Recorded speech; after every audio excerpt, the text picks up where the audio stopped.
Hier jetzt die 7 Dinge, die ich Menschen empfehle, die Probleme mit chronischen, unspezifischen Rückenschmerzen haben. Also Schmerzen schon seit mehreren Monaten bestehend und unklarer Ursache. Das heißt, man weiß nicht genau, woran es eigentlich liegt. Man hat auch keine richtige Ursache eben finden können beim Arzt.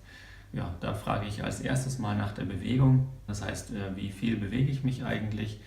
Mache ich ungefähr die 10.000 Schritte, die am Tag empfohlen werden oder mehr oder weniger? Wenn es eher zu viel Bewegung ist, kommt ja auch vor, dann brauche ich mehr Ruhe und Entspannung. Ist es eher zu wenig, dann könnte ich an dieser Stellschraube drehen und versuchen einfach mich mehr zu bewegen, um den Stoffwechsel anzukurbeln und ja, damit auch die Regeneration des Körpers zu beschleunigen. Das zweite ist die Menge an Schlaf, die ich bekomme und auch die Qualität an Schlaf. Gehe ich rechtzeitig ins Bett, schlafe ich dann gleich ein oder liege ich dann nur wach im Bett herum, mache ich mir dabei sehr viele Gedanken. Also das sind auch so Dinge, die den Körper an der Regeneration behindern, wenn die Schlafqualität nicht ausreichend ist. Das dritte ist die Frage nach dem Trinken. Das heißt, trinke ich ausreichend Wasser? Da werden ja mindestens 1,5 Liter Wasser empfohlen. Und das wäre eigentlich schon ganz gut, wenn man das einhält, damit ja die Körperflüssigkeiten einfach ausreichend Wasser zur Verfügung haben und der Körper auch die Stoffe ausscheiden kann, die er einfach ausscheiden möchte. Nummer 4 ist Stress abbauen. Das heißt, ich frage gerne nach der Situation in der Arbeit oder in der Familie.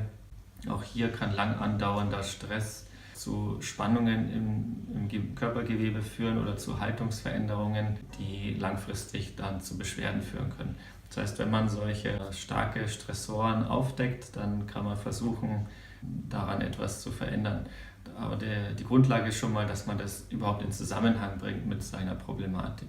Wenn man schafft, da vielleicht für Entspannung zu sorgen, durch Veränderung von Arbeitsabläufen oder Gespräche in der Familie, um einfach gewisse Situationen zu entspannen, kann sich das auch sehr positiv auf die Gesundheit auswirken. Nummer 1 für die Erhaltung unserer Gesundheit kommt ja immer mehr auf, sind einfach unsere sozialen Kontakte. Also weder die Ernährung noch unsere Bewegung hat so viel Einfluss auf unsere Gesundheit wie die sozialen Kontakte, die wir haben und damit verbundene Stressfaktoren. Nummer 5 ist die Frage nach dem Genießen, also wie viel Zeit habe ich denn eigentlich für mich selber? Habe ich überhaupt Zeit für mich, mein Leben zu genießen? Was macht mir eigentlich Spaß? Weil das sind so Dinge, ja, die mir Energie geben, die mich positiv stimmen und das Ganze kurbelt dann auch unser Immunsystem an.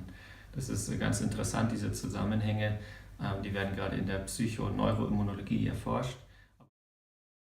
Hier der Tipp Nummer 6 ist der des Entspannenlernens. Entspannen auch sehr wichtig in unserer heutigen Zeit, wo wir ständig unter Druck und Anspannung stehen. Es ist manchmal zu viel, einfach sich gleich noch mehr zu fordern, indem man einfach mehr Bewegung fordert, sondern man kann auch einfach anfangen, indem man seine Entspannungsfähigkeit erhöht. Dazu gibt es verschiedene Meditations-CDs, Entspannungsmethoden wie autogenes Training oder Muskelrelaxation nach Jakobson oder der ein oder andere entspannt sich einfach, wenn er Zeit hat, Musik zu hören oder etwas zu malen. Also es geht hier einfach nur darum, das auch wieder bewusst zu machen. Habe ich eigentlich Zeit, mich zu entspannen? Nehme ich mir die Zeit? Und wie mache ich das für mich am besten? Oder ist das etwas, was ich noch lernen sollte?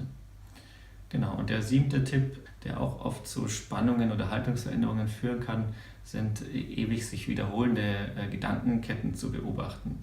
Das heißt, wenn ich ständig aus der Vergangenheit mir immer wieder etwas vorstelle, das mich eigentlich trübsinnig stimmt oder depressiv stimmt oder ärgert, führt das natürlich auch zu Spannungen im Körper. Das Gleiche kann auch sein, dass man ein Ereignis in die Zukunft bereits projiziert, was noch gar nicht da ist und das aber ständig vor seinem geistigen Auge sieht und dadurch diese Spannungen im Körper bereits aushalten muss, obwohl das Ereignis ja noch gar nicht da ist.